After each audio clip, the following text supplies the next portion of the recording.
প্রশাসনের তালিকা অনুযায়ী খাগড়াছড়ি সদর, মহালছড়ি, পানছড়ি, রামগড়, মানিকছড়ি ও লক্ষ্মীছড়ি উপজেলায় পাহাড় ধসের উচ্চ ঝুঁকিতে রয়েছে অন্তত ৫৯০টি পরিবার।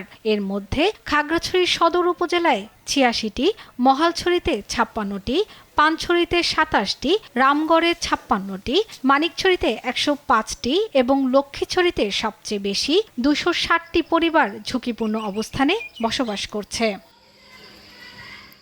এছাড়া রামগড়ে ঝুঁকিপূর্ণ স্থান চিহ্নিত করেছে প্রশাসন। পাশাপাশি মাটিরাঙ্গা, গুইমারা ও দীঘিনালা উপজেলার ঝুঁকিপূর্ণ এলাকাগুলো চিহ্নিত করা হয়েছে। চলতি বর্ষা মৌসুমে জেলার বিভিন্ন স্থানে ছোট বড় পাহাড় ধসের ঘটনাও ঘটেছে। এতে নতুন করে আতঙ্ক ছড়িয়েছে পাহাড়ে বসবাসকারীদের মধ্যে। পাহাড় ভাঙ্গি ঘর দুয়ার ভাঙ্গিয়া গেছে, আমরা বাড়িতে অনেক থাকি মানুষের বাসায়। আমাকে এখন মাটিটা যে হালাইতে পারতেছি না, অনুমতি হইতেছি না, মাটিটা যে হালাইতে পারতেছি না। আমাদের এই যে সামনে অনেকটা জায়গা ছিল, তো ভাঙতে ভাঙতে প্রায় একদম ঘরের দরজার কাছাকাছি চলে আসছে। এখন শুধু আমাদের ঘরটা ভাঙা বাকি, আর বাকি পুরা পাহাড়ি ভেঙে গেছে। এই অবস্থায় আমরা পুরো অনেক রিস্কের মধ্যে আছি।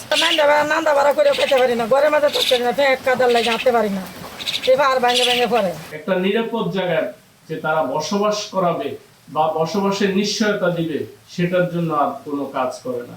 ঝুঁকিপূর্ণের তালিকা করা ছাড়া প্রশাসন আজকে পর্যন্ত কাউকে নিরাপদ একটা পরিবেশে নিয়ে গিয়ে বসবাসের সুযোগ দিতে পারেনি।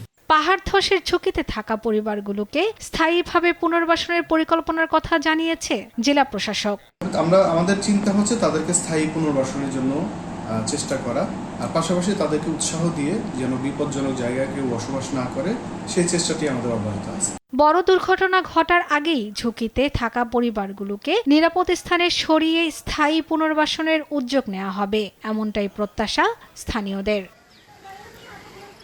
শর্মিলা কেয়া, নিউজ ডেস্ক, দেশ টিভি।